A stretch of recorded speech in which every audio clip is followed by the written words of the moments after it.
ভিডিওটি শুরু করার পূর্বে অবশ্যই আমার চ্যানেলটি সাবস্ক্রাইব করুন ও পরবর্তী ভিডিওটি সবার আগে পাওয়ার জন্য বেল বাটনটি প্রেস করুন। ও হ্যাঁ, লাইক কমেন্ট শেয়ার করতে কিন্তু ভুলবেন না, কেননা আপনাদের এই ছোটো ছোটো কাজগুলো আমাদের কাছে খুবই মূল্যবান। যে কোনো সমস্যার জন্য আমাদের ফেসবুক পেজে যোগাযোগ করুন। হ্যালো ফ্রেন্ডস, আজকে আমি আপনাদের একটি গুরুত্বপূর্ণ বিষয় সম্পর্কে বলবো, যা আমাদের প্রায়ই প্রয়োজন হয়ে থাকে।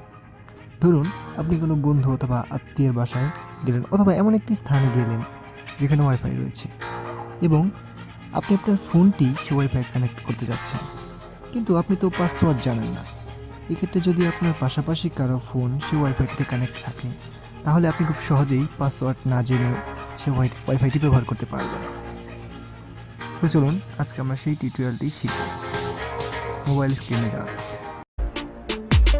Last Christmas, I give you scrap pa pa ka ka. The very next day, you boom boom brrr, boom. This year. প্রথমে আপনার পাশের যার ফোনে ওয়াইফাই কানেক্ট আছে তার ফোনটি নিন এবং ওয়াইফাই কানেক্ট করুন। এরপর তার ফোনের সাথে আপনার ফোনের ব্লুটুথ কানেক্ট করুন।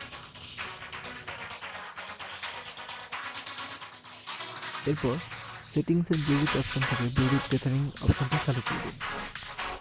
এবার আপনার মোবাইলের সেটিংসের ব্লুটুথ অপশন থেকে গিয়ে আপনার কানেক্টেড ডিভাইসের উপর ক্লিক করুন ও ইন্টারনেট অ্যাক্সেস চালু করে দিন। ব্যাস, এবার আপনি ইন্টারনেট চালাতে পারবেন।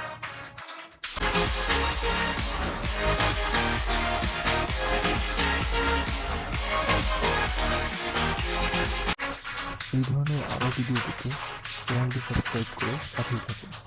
ধন্যবাদ।